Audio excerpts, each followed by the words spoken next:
stream on Facebook. Welcome, folks, in our speaker series where we're talking with different people at CHATTcon 2021, presenting their knowledge, nerding out on all things behavior with us. This is CHATTcon, the convergence of human, animal training, and technology. Our event this year is virtual, and we set it up to where it's a bit of a flipped model. So what we have is all the conference content is pre-recorded. So we actually already have 15 hours worth of content on the back end of our Whova app, to where you can go in and consume all sorts of cool information, nerdy stuff from all these speakers. So I'll let you kind of pause and look at these if you want to look at all who else in the lineup.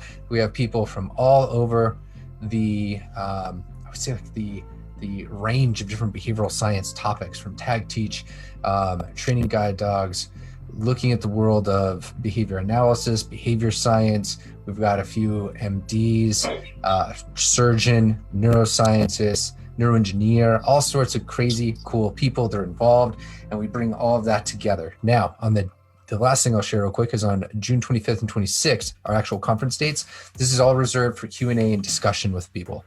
And so that's what we mean by a flipped model. You can actually go in and watch everything now. But to get back to it real quick, we have two fantastic speakers that co-presented this year together, Taylor McCaffrey, as well as Tony Harvey. So I'll let Taylor kick it off with who you are, what you do, and we'll just kind of run with that. Yeah, not a problem. So I'm Taylor McCaffrey. I am an Orientation and Mobility Specialist, and I've only just recently left Guide Dogs, but I've been with Guide Dogs UK for the last 7 years. And I've kind of come to this stage in my career kind of in two paths. I started out as a dog trainer / behavior consultant, and then later started working with people who were visually impaired. And when I got the opportunity to kind of combine those two things in the guide dog world, it was like I became the luckiest person in the world. And what started to happen was I was seeing how I was training my dogs and realizing that there was a gap in my human teaching. And so when I found TAGteach, that world opened up, and it was the biggest aha moment I think I've had yet. And so what we started to do, Tony and myself within Guide Dogs, was really say, how do we now apply this to our human learners, both who are visually impaired, but also we spend a lot of time training our trainees, baby orientation and mobility instructors.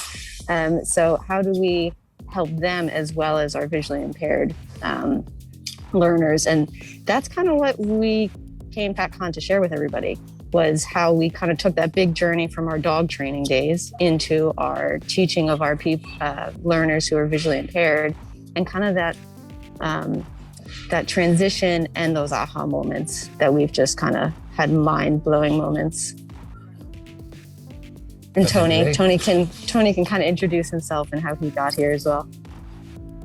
Thanks, Taylor. Yeah, Tony Harvey. So my current role is the National Dog Training Lead in Guide Dogs UK. But I've worked in the field of vision impairment for about 18 years now. I think I was working it out the other day and I couldn't believe it was about 18 years. And originally when I started, I was working with just people, and it was people with additional needs as well, so autism and Asperger's, which is why I think it was Greg Hanley's input I watched the other day, and I just found that so fascinating because it really linked to kind of work I used to do, and I just wish I'd have known more at the time when I was in that environment. Yeah. But hey, that's what learning's about, isn't it? We're not always supposed to know everything at the time. So yeah, I've really enjoyed the diversity of the talks, and I've obviously got this passion for coaching and teaching, and Taylor's already mentioned TAGteach as well, and that's been a huge part of where we've gone, because I think we're really good at the animal training, aren't we? Setting up our antecedent arrangements and looking at what's reinforcing for our animal learners. But then quite often you can see that people don't always apply it to their people learners as well. And so that's really what we've tried to do. And it's really about looking at our whole antecedent arrangement, how we break the behaviours down for people, and how we make sure they're reinforced as well. And I think that's part of what our input is about as well. Nice. You've been watching some of the talks already. Greg Hanley's you dove into?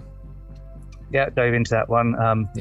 Because he talks about contrary loading. I don't want to give too much away from it, but that's that link as well, then onto the humans from there.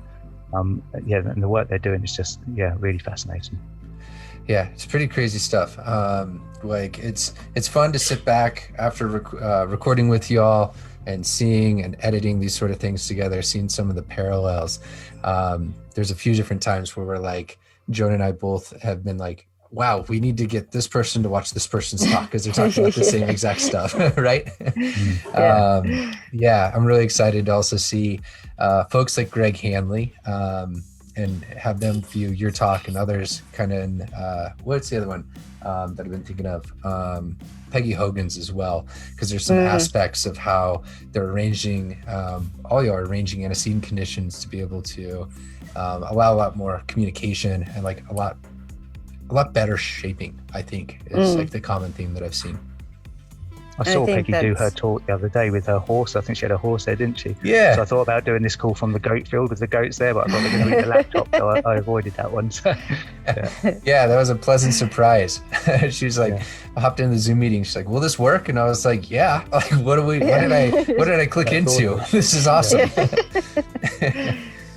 That's very cool. So y'all have a number. I think one thing that's pretty cool at this conference, and I think this has come from like a TAGteach and animal training community thing, much more than behavior analysis. So I just want to like praise y'all for it. But y'all drop in a number of different videos to show what it is that you're doing in your day-to-day. And I think that's pretty cool. So I want to say thank you for that. But is there anything else that we can tease that you dive into specifically? The types of questions or lessons you're trying to cover in your talk? I think you just kind of touched on it a little bit there in terms of communication, because I think when we're teaching in the sighted world, and I've forgotten how to do this actually, is we almost automatically go to demonstration. Let me demonstrate. And in the world that we live in, there's not a whole lot of people that we do that really effectively with.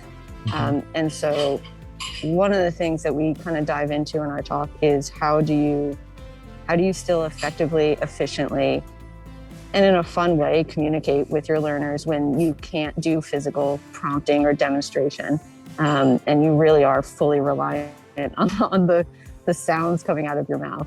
And I think another big thing that I get asked a lot is, well, how do you mark or reinforce something that you want to be continuous and consistent, right? How do you create a tag point for something that you don't want to see stop? You want that to be a continuous action. And so we talk a bit about that as well, because I always think that's a lot of fun to work with people on. So there's just a few little tidbits that Tony and I jump into. And, you mentioned it just before. We talk about antecedent arrangement, breaking it down, because when you can't see, those little bits are so important. One of the first lessons I learned working in a research lab, we were working with goldfish, teaching different tricks and such to be able to navigate and work for food.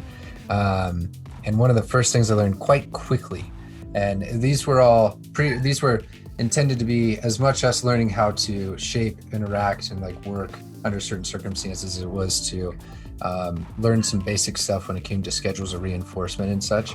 But one of the main things that I remember learning and then subsequently taught people as well throughout the process when I was like overseeing the training aspect of it was we're so used to working in the world that we have around us. And what I mean by that is like when you try to deliver a reinforcer underwater, the current and like that material, you're just not used to working in something that's like got this viscous properties and currents moving around and stuff like that. So it was so easy to accidentally shape up something away from your cue or your target at the end of the day because of just not paying attention to that. So yeah, it's always, that was the first lesson there, but the examples that you all give are also just reminders of like, we're limited by our own perception and like the way we bring in, when you step outside your immediate world, all of a sudden things can get turned upside down on their head. Yeah.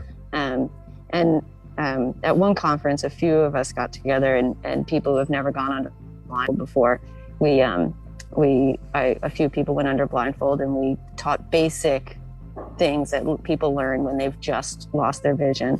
And sometimes I threw them right in the deep end and we learned more advanced things that we had no business reviewing or talking about. But, and just the feedback of like, whoa, like life changing. Like I couldn't hear you because I was so focused on the fact that I couldn't see. Yeah. So it really turns it kind of on its head, and how you think you learn when you put that blindfold on gets thrown out the window. Nice. And every teacher should try it at least once, because you learn a lot about yourself and a lot about your teaching style. And like Taylor says as well, because we always think in that world now, that's kind of, the world that we work in a lot. But when we're teaching our visually impaired people, we have to sort of envisage what they're going to be going through. So, what does another dog come in feel like? Because they're not going to see it approaching from a long way away. So we have to sort of always be thinking down those routes, really. So what is it going to feel like to this person? How can I explain it to them? And our language has to be really good as well, because when we explain things, it has to be in a way that's really understandable when you don't have that visual reference to use as well. Mm-hmm. So when you're an American trying to talk to a bunch of British people and they have no idea what you're talking about, that adds a whole nother level of complication. I bet. Very cool. So is there anyone that you're looking forward to seeing their talk, or is there any closing words of wisdom as we wrap this up? Just all of them. Yeah, exactly. All of them. Yeah, all of them. I think that's what's great about this format. I've only had the chance to watch a couple yet. We've got plenty of time to get through them all, so I'm really looking forward to watching all of them, obviously. Yeah. Very nice. Well, I will remind people once again real quick that all you have to do is hop over to the website, CHATTcon.com. The link's actually included. You can read about the conference, see who's speaking, click in. You can see the different topics. So for example, you can click in here to Tony. You'll see that both Tony and Taylor are the ones presenting, read about these sort of things. Everything's accessible now. So go check it out, y'all. And thanks for your time, Taylor and Tony. Appreciate it. Yeah, and I think Tony and I both feel the same. And if people have questions about working with people who are visually impaired, we're always happy to be contacted. So give us a shout. Yeah, we'll do. All right. Thanks, y'all. Cheers. Thanks, guys.